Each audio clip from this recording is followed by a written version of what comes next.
귀한 찬양 감사드립니다. 우리 옆에 분과 인사합시다. 잘 오셨습니다. 좋은 일이 있을 것입니다. 하나님이 축복하십니다. 큰 소리로 하나님이 축복하십니다. 신앙생활은 이방 사람들이 신을 섬기는 것처럼 종교 생활을 하는 것이 아닙니다. 우리 그리스도인의 신앙생활은 하나님을 알아가는 과정입니다. 여러분, 왜 믿다가 낙심하는 사람들이 있고, 왜 믿다가 이단에 빠지는 사람이 있고, 왜 믿다가 세상으로 돌아가는 것일까요?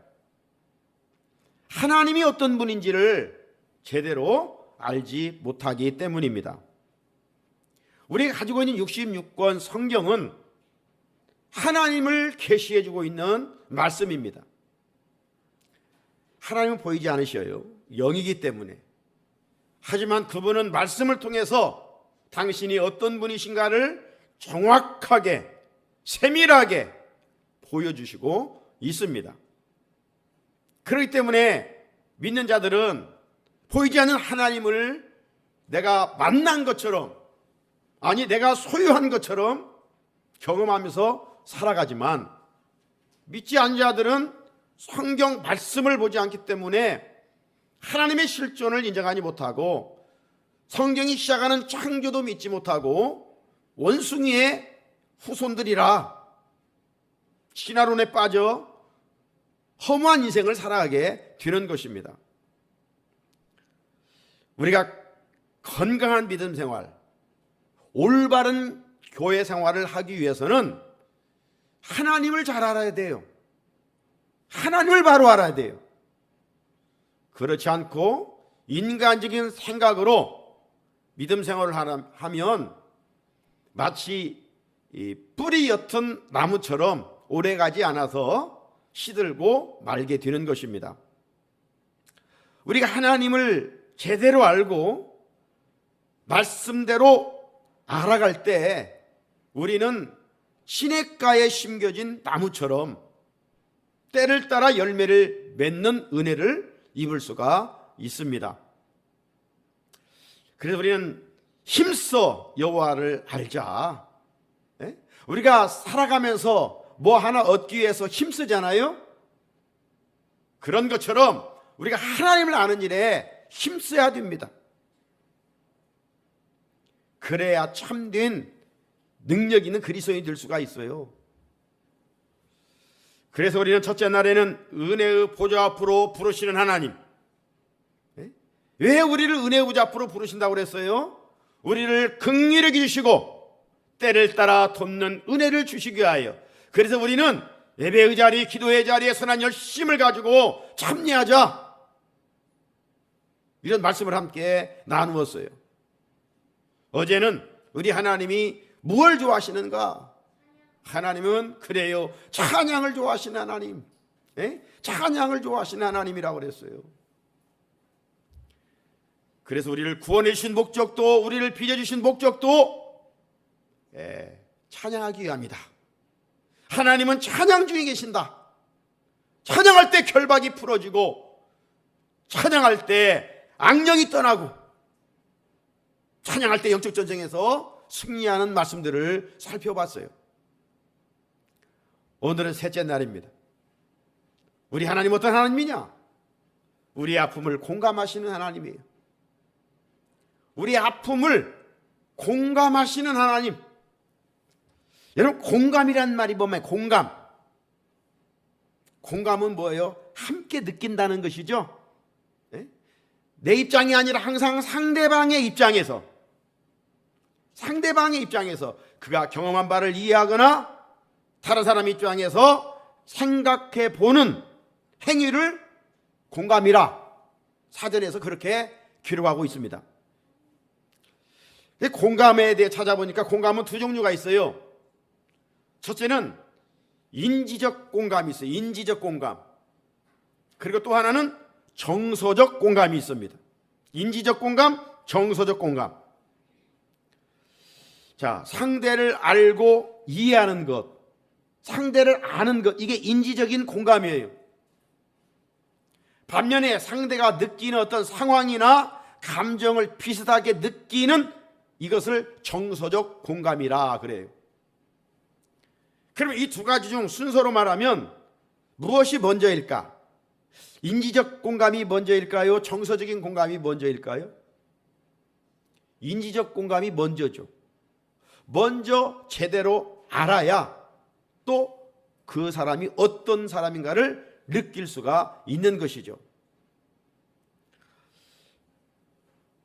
제가 이제 하영이 결혼시키고 이 지역 목사님들 축하해 주어서 한 곳에 가서 이제 음식을 대접했어요. 그 음식점은 제 친구 목사님이 섬기는 교회 권사님이셔요. 그래서 이제 예약하고 갔어요. 가서 이제 대기하고 있는데 그 권사님이, 저는 몰라요, 세상 모르는데 그 권사님이 제게 이제 와서 목사인지는 알고 있었어요. 그래서 쪽지를 하나 주더라고요. 그 쪽지를 읽어보니까 직원을 위해서 기도해 주십시오. 그리고 우리 가게를 위해서도 기도해 주십시오. 이런 쪽지였어요. 그래서 조금 있다가 한 직원 여자분이 오셨어요. 그래서 제가 이름을 물어보니까 이혜경 집사님이라고 하더라고요. 그래서 이제 기도하기 전에 좀 이야기를 나눴어요. 그러니까 지금 암 수술을 받고 회복 중에 있더라고요. 다 회복되지 않았는데 그 식당에 와서 서빙을 하고 계시더라고요. 좀 안타까웠어요. 그래서 이제 그 같이 간 목사님들하고 함께 기도합시다 하고 같이 뜨겁게 기도한 다음에 제가 마침 기도를 했습니다. 만약 이럴 때 제가 그 집사님을 위해서 회복과 치유를 위한 기도를 한 다음에 가정의 그 자녀들을 위해서 기도를 하게 됐다. 그런데 그 가정에 자녀가 없다라고 한다면 그 집사님이 제 기도에 공감을 할까? 이런 생각을 가져봅니다. 그런 의미에서 어떤 정서적인 공감보다도 인지적인 그 공감이 먼저인 것을 알 수가 있어요. 학자들에 의하면 이런 공감 능력, 이 공감 능력, 21세기의 키워드는 릴레이션십, 이 관계가 좋아야 성공할 수 있다고 하잖아요. 또 한 부분은요, 공감입니다. 공감. 공감을 잘하는 사람이 성공할 수 있고 탁월한 리더십을 갖출 수 있다고 그래요. 어떻게 하면 공감 능력을 가질 수 있을까요?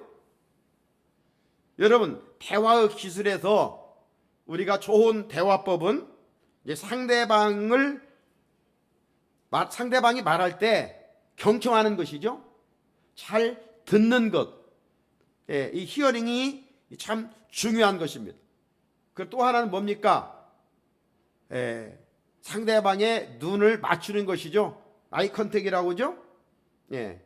그 상대방을 존중한다는 그런 의미가 있어요. 그죠?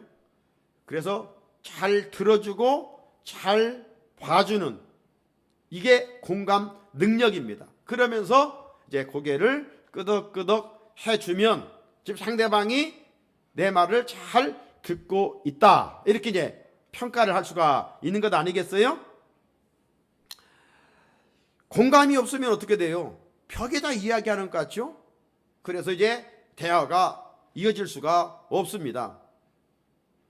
이 시대 무엇보다도 우리는 이 공감 능력을 키워갈 수 있어야 이 관계론적으로 좋은 삶을 영위해 나갈 수가 있다라고 하는 것입니다. 대인관계의 이 공감 능력, 이 중요한 거예요. 자, 성경을 보면 우리가 믿는 하나님은 어떤 하나님인가? 너무나도 공감을 잘 해주시는 분이셔요. 우리가 믿는 하나님은 전능하신 하나님이시죠. 말씀으로 세상을 창조하신 하나님이십니다. 그래서 피조물인 우리를 공감해 주십니다. 그 보이지 하나님이 인간의 몸을 입고 보이는 예수님으로 오셔서 우리의 죗값을 다 십자가를 통해서 지불해 주시고 죽으시고 부활하신 후에 그분의 핏값으로 우리를 자녀 삼아 주셨어요. 그리고 우리를 공감해 주시고 계셔요. 그래서 오늘은 우리를 향한 하나님은 어떤 하나님이냐? 공감해 주시는 하나님, 공감해 주시는 하나님, 내 형편을 나보다도 잘 알고 이해해 주시는 하나님에 대한 말씀을 살펴보고자 합니다. 자, 오늘 2절 읽었습니다만 14절에 보니까 그러므로 우리에게 큰 대제사장이 계시니 승천하시는 이 곧 하나님의 아들 예수시라.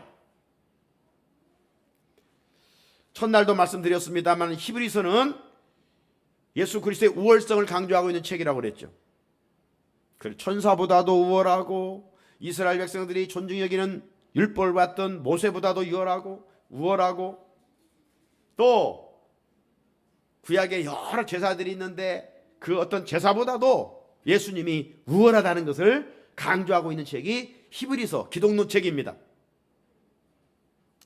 그런데 오늘 말씀해 보게 되면 예수님은 대제사장, 레위인들 속에 제사장들이 있죠.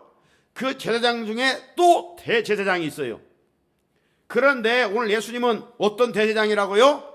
큰 대제사장들보다 그런 제사장보다 더 큰 우월하신 큰 대제사장이다, 이렇게 말씀하고 있어요.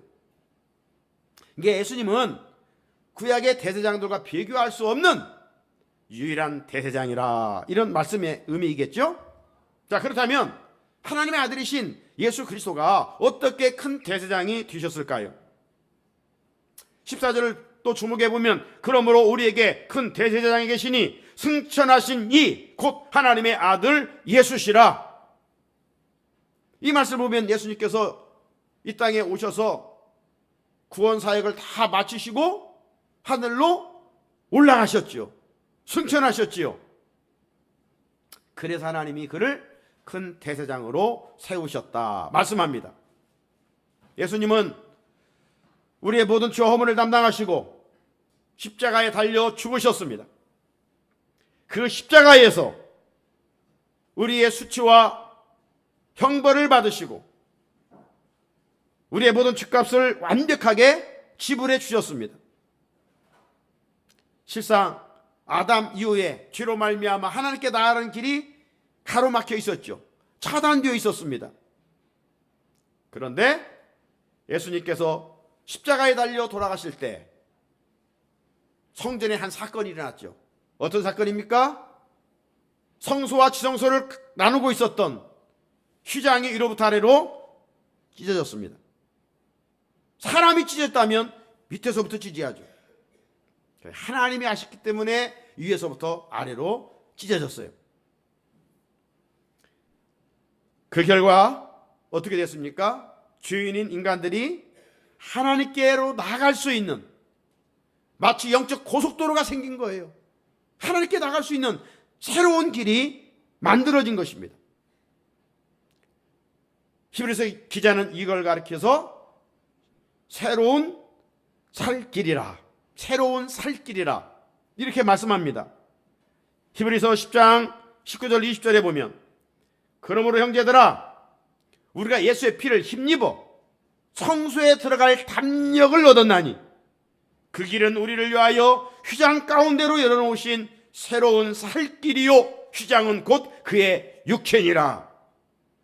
그의 주님의 육체가 십자가에 달려 찢기실 때 그 보혈로 막혔던 담이 무너지고 우리 죄인들이 그 보혈의 담대함을 통하여 하나님께 나갈 수 있는 길이 열려진 것입니다.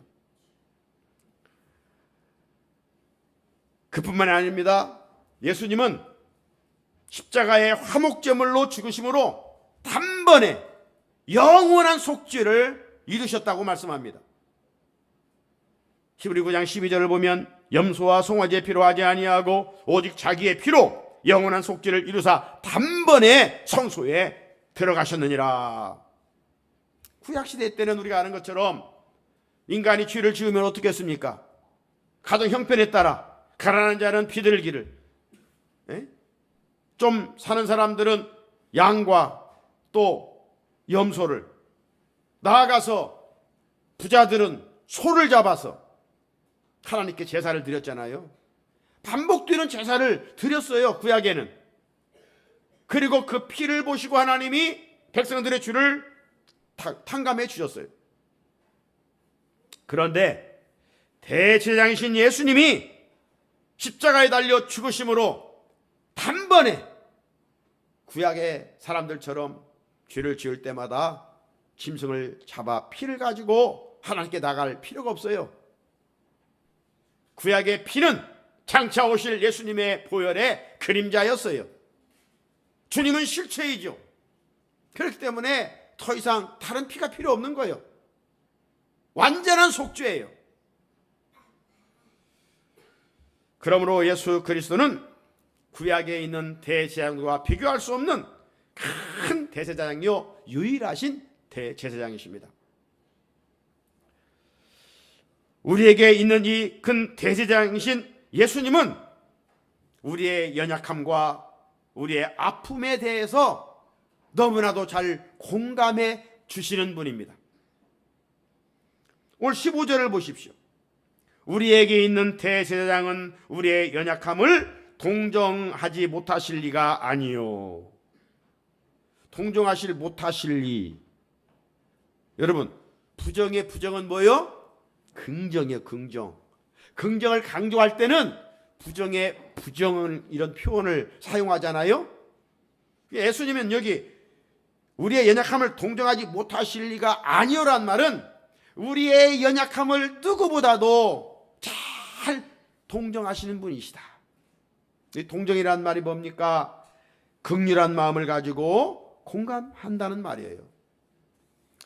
우리의 대제사장이신 예수님은 우리가 연약해서 넘어지고 쓰러지고 때로는 고난과 역경 속에서 힘들어하는 모습을 보면 멀리하지 않으시고 긍휼한 마음으로 공감해 주십니다.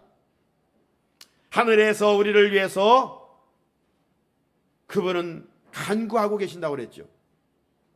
큰 대제사장이신 예수님이 우리의 아픔을 그냥 못 본 채 지나가시는 것이 아니라 함께 느끼신다는 거예요. 우리의 기쁨도 우리 주님이 함께 기뻐하시고 우리의 슬픔도 주님이 함께 슬퍼하신다는 거예요. 여러분, 이 사실이 믿어집니까? 사랑하는 성도 여러분, 우리가 살아가면서 어떤 일로 인해서 큰 아픔이 찾아왔을 때 그 아픔을 공감해 줄 수 있는 사람이 있다면 그 자리에서 일어설 수가 있는 것입니다. 넘어져도 오뚜기처럼 일어설 수가 있어요. 그래서 공감의 한마디가 넘어져 있는 사람을 일으켜 세울 수가 있는 것이죠. 자, 그런데 솔직히 우리 주변에 누가 내 마음을 그토록 잘 알고 공감해 줄 수 있단 말입니까? 휘사의 사장이 내 마음을 그토록 잘 알고 공감해 줄 수 있을까요? 아니면 우리가 정말 정치를 좀 잘 해달라고 선거해가지고 투표해서 세운 정치인들이 우리 마음의 그 아픔을 공감해 줄 수 있느냐 이 말이에요. 그들이 내 아픔과 연약함을 공감해 주지 못하고 울어주는 이가 없는 것입니다. 우리의 연약함과 고통과 아픔을 공감해 줄 수 있는 분은 누구냐? 바로 우리 아빠 되신 하나님이시죠. 어떻게 이런 일이 가능할까요? 여러분, 가족은 아프면 공감하잖아요. 왜? 관계가 가족이기 때문에 그래요. 피를 나눈 지체들이기 때문에 그런 거예요. 예? 남이 아픔을 당해도 우리는, 지난번 우리가 연말에 비행기 사고로 세상을 많은 사람들이 떠났잖아요. 우리 국민들이 어떤 이런 공감대가 형성이 됐어요. 너무 아프다, 슬프다. 우리 일가 친척은 아니지만, 그런데 정말 내 가족이라면, 내 일가 친척이라면 그 공감 능력이 피상적으로 우리가 느끼는 것과는 하늘과 땅만큼 다를 수밖에 없지요. 관계가 가까울수록 그 공감 능력은 클 수밖에 없어요. 자, 하나님과 우리의 관계는 어떤 관계예요? 부자 관계예요. 하나님은 우리의 아버지가 되시고 우리는 그분의 자녀가 됩니다. 그러니까 부자 관계 속에서 하나님은 우리의 아픔을 공감해 주고 계신다는 거예요. 하나님은 우리의 목자가 되시고 우리는 그분의 양입니다.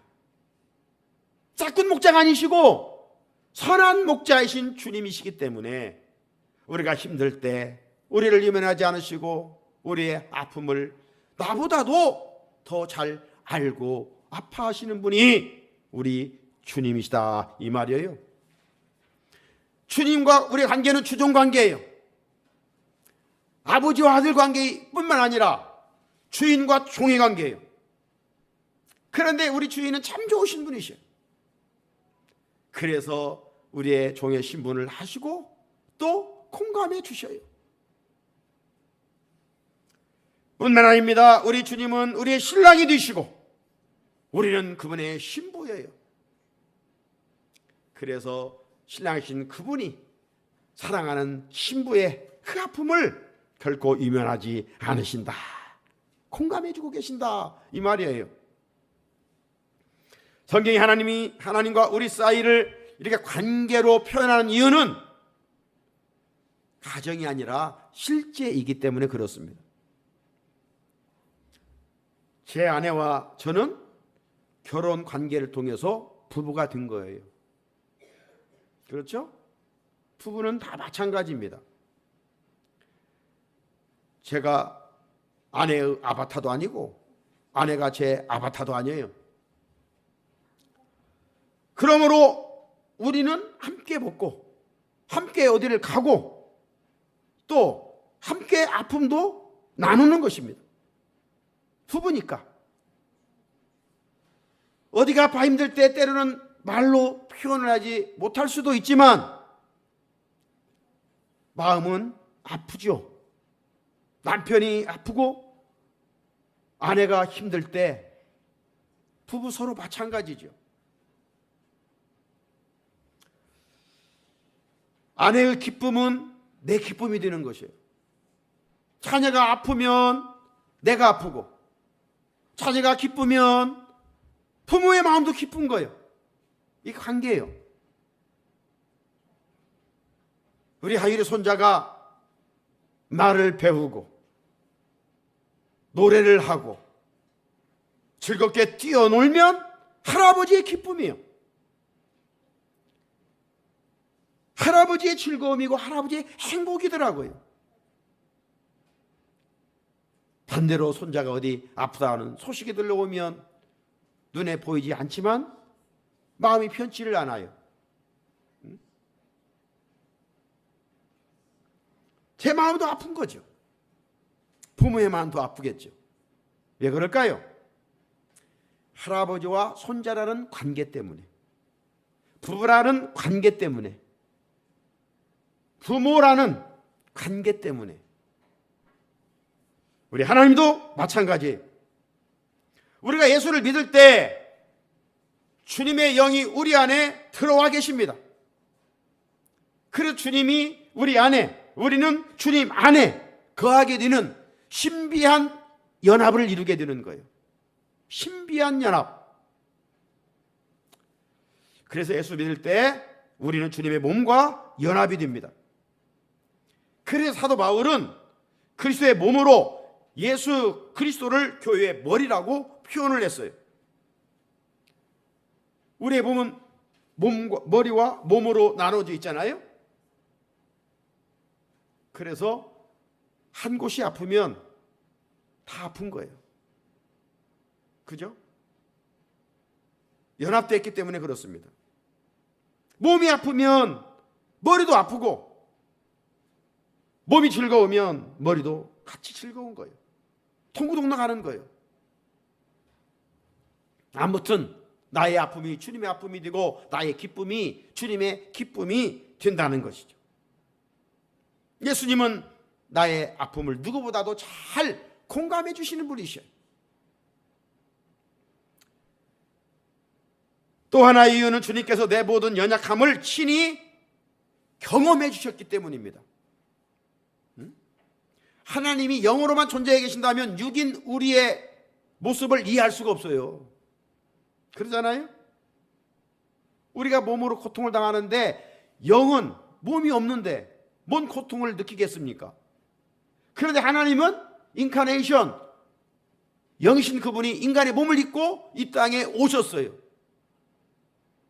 그래서 우리 인간이 겪는 모든 고난을 주님이 이미 다 겪으셨어요.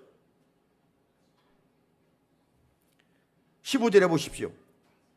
모든 일에 우리와 똑같이 시험을 받으신 이르되 우리와 다른 것이 있다면 그분은 죄가 없다. 그러죠? 그래서 우리 성탄절날에 동정녀 탄생에 대해서 강조했는데, 동정녀 탄생의 이유가 뭡니까? 그분은 죄가 없이 태어나야 했기 때문에. 요셉 아버지와 어머니 마리아와 관계를 통해서 태어났다면 예수님은 죄인이에요. 죄인이 어떻게 의인이 될 수가 있겠고, 그 죄인의 피가 어떻게 인류의 죄를 해결할 수가 있겠습니까? 그래서 동정녀 탄생을 할 수밖에 없었던 거예요. 마리아의 몸을 빌려 오신 거예요. 하지만 이 큰 대제사장이신 예수님이 인간의 몸을 입고 이 땅에 오셔서 인간이 당하는, 저와 여러분이 당하는 모든 고난을 다 당하셨어요. 우리가 당하는 고난 그 이상을 주님은 다 당하셨어요. 다 체휼하셨어요. 죄가 없음에도 불구하고 인간이 당하는 모든 아픔과 고난과 시험을 친히 다 겪으셨어요.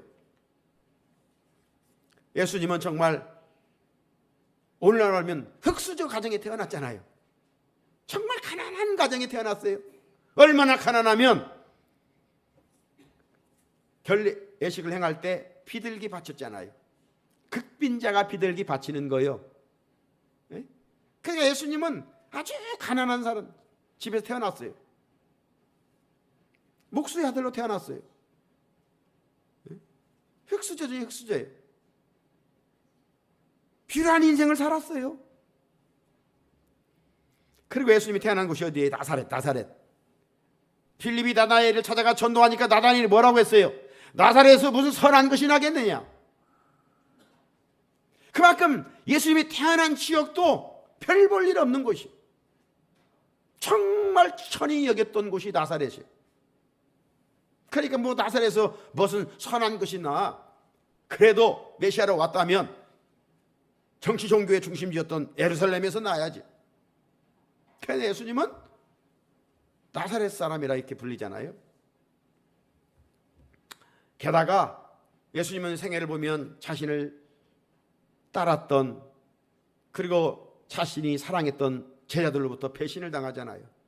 수제자 베드로부터 모른다고 3번씩이나 부인을 당하고, 가룟 유다로부터 인신매매를 당하잖아요.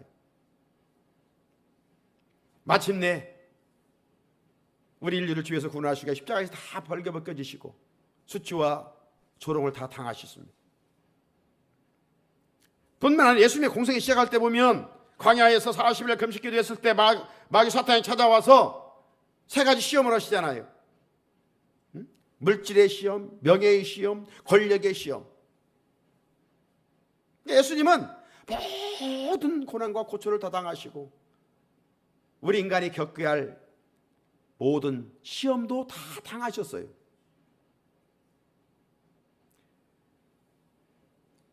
그래서 주님은 지금 우리가 겪는 가난, 고난, 아픔, 고통, 배신, 연약함, 이런 것을 너무나도 분명히 이해하고 계시고 머리가 아닌 가슴으로 공감하고 계신다 이 말이에요. 그러니까 우리가 아픔이 있을 때 그분 앞에 내려놓는 거예요.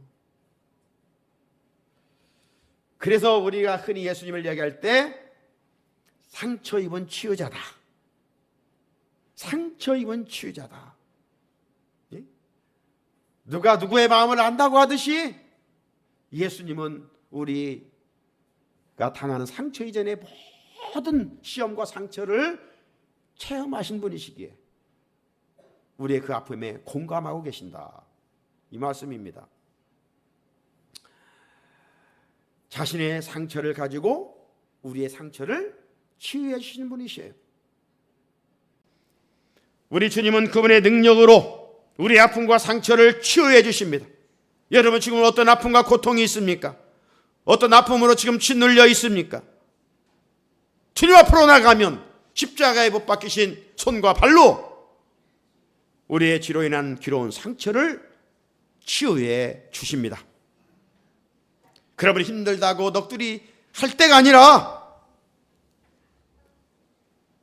사람들은 몰라줘도, 아내가 몰라줘도, 남편은 내 속사정을 몰라줘도 하나님은 아시기 때문에, 주님은 알고 계시기 때문에 그분 앞에 있는 그대로 쏟아놓는 거예요.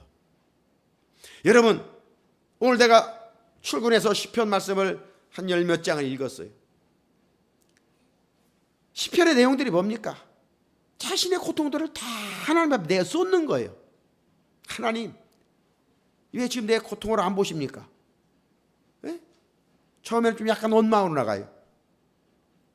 그러다가 그래 하나님은 살아계신 분이지, 내 모든 사정을 아시는 분이지, 그러면서 사정을 다 내어놓아요.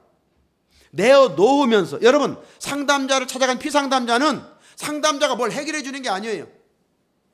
내 마음의 응어리들을 상담자 앞에서 내어 이야기하면서 이게 해결되는 거예요.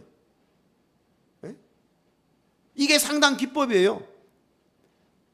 상담자가 뭘 제시를 해주는 게 아니에요. 그래서 시집살이던 딸들이 엄마에게, 친정 엄마에 가서 그냥 미주알 고주알 다 이야기하면서 치유되고 돌아가는 것처럼 상담 기법이 그런 거예요.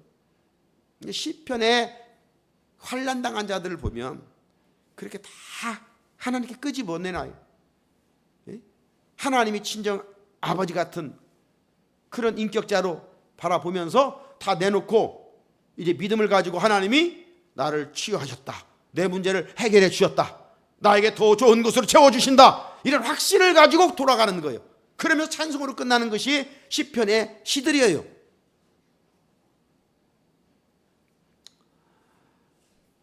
내 주변에 가까운 사람일지라도, 내 마음을 알아주지 못할지라도, 내 고통을 알아주지 못할지라도 나를 지으신 하나님, 나를 구원하신 하나님, 나를 자녀 삼으신 하나님은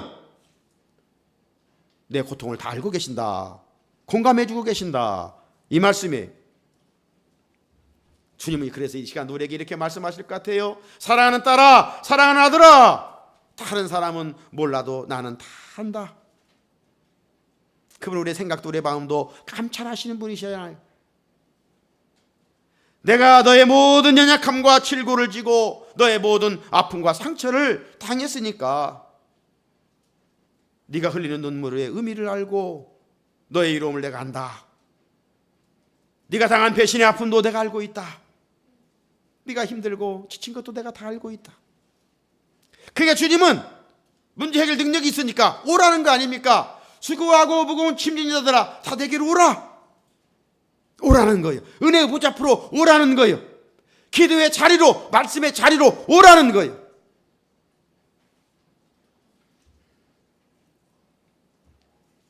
사랑하는 성도 여러분, 우리는 누군가 내가 당한 사실을 들어주고 이해만 해줘도 감사하잖아요. 그죠? 시간을 내서 내 아픔을 내가 이야기할 때 들어주고 함께하며 공감할 때 얼마나 감사해요. 하지만 우리 예수님은 우리의 연약함과 아픔과 배신, 이런 상처를 이해해 주는 차원이 아니라 실제로 우리 주님이 내가 당한 그 어떤 것보다도 더 큰 고통을 다 당하셨어요. 상처 입은 치유자이셔요. 우리 주님은 내가 배신을 당했다면 주님은 더 큰 배신을 당했어요. 내가 아픔을 당한 다음에 주님은 더 큰 아픔을 당하셨어요. 내가 당하는 고통과 비교할 수 없는 고통을 주님은 당하셨어요. 친히 경험하셨다 이 말이죠. 그 경험으로 우리 아픔을 공감해 주시는 참 좋으신 분이셔요. 사랑하는 성도 여러분, 없다고 가진 자들로부터 없인 여긴 적이 있습니까? 배우지 못했다고 배운 자들로부터 무시당한 적이 있습니까? 인격적인 모독을 당해 본 적이 있습니까? 누가 내 인격을 건드려서 밤새 잠을 이루지 못한 일이 있습니까? 주님은 우리의 그 아픔을 다 알고 계신다 이 말이에요. 그 아픔에 공감하고 계십니다. 함께 마음 아파하고 계셔요. 내가 가난으로 힘들어하고 대인관계에 어려움을 가지고 있고 그렇게 사랑하고 좋아했는데 배신 때리고 간 그 아픔의 상처를 주님은 알고 계시고, 우리가 그거를 가지고 눈물 흘릴 때 주님은 나보다 더 힘들어하시고 더 마음 아파하시고 눈물을 흘리고 계셔요. 하늘 보좌에 앉아 나를 위해 간구하시는 큰 대제사장이신 예수님은 내가 겪는 아픔과 고난을 판단하거나 평가하는 분이 아니에요. 오히려 자신이 친히 경험하셨던 그 아픔으로 공감해 주십니다. 그리고 사랑하는 딸아, 사랑하는 아들아, 다른 사람은 몰라도 나는 다 안다. 나는 다 안다. 그리고 안아주시고 우리를 위해 간구해 주십니다. 그러므로 아무리 내 마음을 누가 알아주지 않는다고 해서 이 귀한 인생을 절망하거나 낙심해서는 안 되는 것이죠. 우리 주님은 변함없이 나의 아픔과 고통을 공감해 주시고 있기 때문입니다. 2025년 새해가 밝았지만 우리 아픔과 문제는 하루아침에 해결되지 않습니다. 또 살다 보면 예기치 않는 문제로 힘들어할 때가 분명 찾아올 때가 있을 것입니다. 그때 인간적인 내 힘으로만 해결을 나가면 높은 벽처럼 낙심할 수밖에 없을 것입니다. 그때 우리가 어떻게 행동하라고 오늘 주님 우리에게 말씀하십니까?